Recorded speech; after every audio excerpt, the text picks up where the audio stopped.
Hi there, welcome to the Healing Nest. And today we'll be addressing a statement that I'm very sure at this point most of us have heard. And it's that statement that goes, time heals all wounds. Because we never truly questioned it ever. And time actually doesn't heal all wounds. Time in itself isn't the healer, time is a revealer, right? Time doesn't just wake up one morning and magically decide, like, hey, it's time, be healed, and you're healed. No. Time is what reveals, that part of us that we've been trying so hard to conceal. Time is what reveals the strength in the loss, in the tears. It is what reveals those people that were there in the moment we needed them and those who weren't. We've given time so much credit because you see, it's not the hours, the days, the weeks, the months that heals us. It is what we do with the time that does the magic. It is the conversation that we now learn to be patient to have. It is the forgiveness we've now learned to extend to those around us that have hurt us and to ourselves too. Because to be honest, sometimes we are the last to forgive ourselves. Like if I've wronged myself maybe by allowing someone overstep a boundary, I forgive that person, but then I end up not forgiving myself. And then it makes me stagnant because if you do not learn to love or extend grace to yourself, there's no growth nowhere. And it is also learning to set boundaries in the right cases, right moments, right time. That is what you tend to do that now helps you heal in the span of that time. Time is actually a beautiful thing. Time is the one thing that we carelessly mismanage, but then it is the one thing that we chase most after. One moment you're like, I don't have time to do this, I don't have time to do that. But really, it's just you not paying mind, not being present in the time. And that's what costs you. And healing is not passive, it's intentional.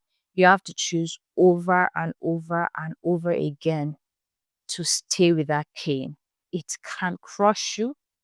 It is very painful, but you have to commit to it. It has to be intentional.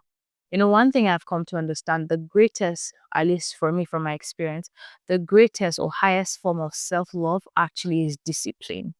Because once you learn to respect yourself, once you learn to respect to do the things that you set, your mind to do,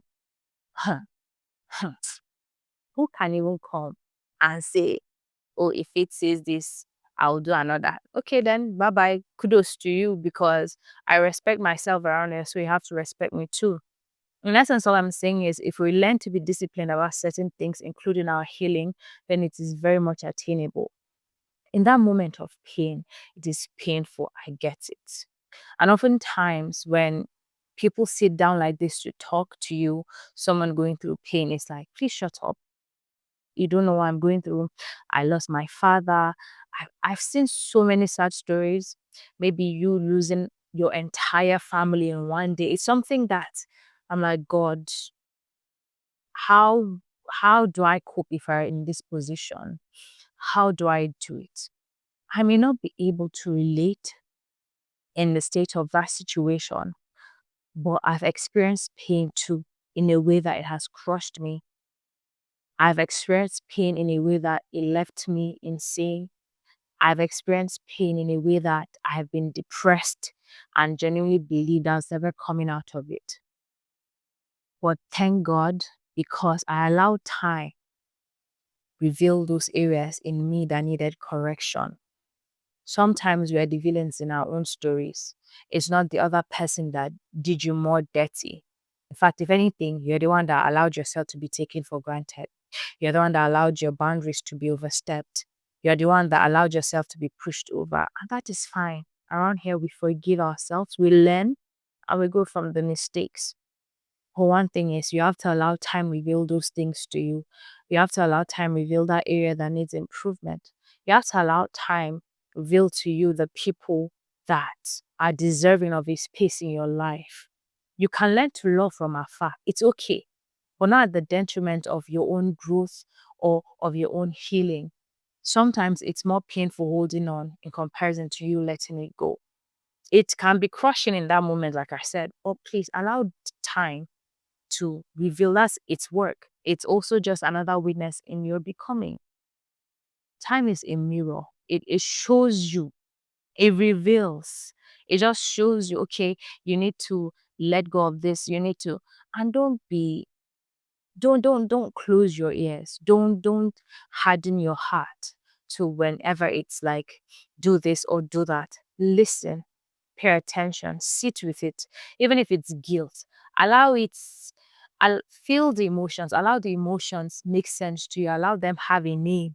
Sometimes when you're unable to even identify what emotion you're feeling, that in itself can cost you a lot, cost you friendship, cost you something very valuable, an opportunity. Because sometimes you could just feel something and you tag it as sadness, whereas it was anger, or you feel anger and tag it as sadness. And just by misnaming these emotions, you do not even heal properly from it, because then you misidentified something you were going through. But if you allow time, you study yourself, you learn yourself too. We do not only learn to understand others, we learn to understand ourselves too. And it's only by doing then that we can also teach people how to love us better, how to respect us better, and how to treat us better. But you see, the only time you can do that is now, in your process of becoming. So don't waste the time. I know you might be going through something very painful, maybe lost a contract, something very devastating that I honestly will not be able to comprehend. And I'm sorry for what you're going through. I wish I could just take it away, you know, but sadly, I won't be able to do that. It's out of my control, but God is able. And I pray for you that whatever it is that's hurting you right now, that you get peace over your heart, over your mind, over your soul, whatever it is that is causing you trouble, sleepless nights, that it gets set at ease, and that you just feel lighter. The burden is taken off your shoulders, your chest, that you're able to breathe again. That even crying, some people are unable to cry. I pray that you even have the ability to grieve properly, and that through it all, that you're comforted by the Holy Spirit. And I pray for joy that cannot be stolen from those around you, from even yourself, that you are not even able. That's where you understand that it's not gotten from you. That's when you understand that it's something that passes you. But that's what I pray for you. I pray for peace. I pray that you allow your heart open to the possibility of healing, that thing that you've come to tag as impossible to come out from, impossible to heal from, that you experience that healing, that you experience life coming back into you in fullness. I just pray that at the end of the day, that we truly heal. um as I'm doing all of this, there are areas in my life that I need to do better. There are areas in my life where I need to grow, heal to. And by God's grace, I'm doing that. And as I continue to do that, I hope as a community we're able to do that as well. So if this episode, this has spoken to you in any way, I just hope you'd share with a friend and just keep the conversation going. And if you have a story you'd want to share, would keep you anonymous, you could send it to our email and then we could share that. Because by sharing stories or experiences, it makes some things more real to others going through it, so that they know they're not alone and that they can overcome the darkness. So it's good. In that manner, we uplift each other. And if it's questions too, would answer it on here, and just grow together as a family and as a community. So thank you for sticking to the end. And this remains the healing nest. So see you next time. Bye.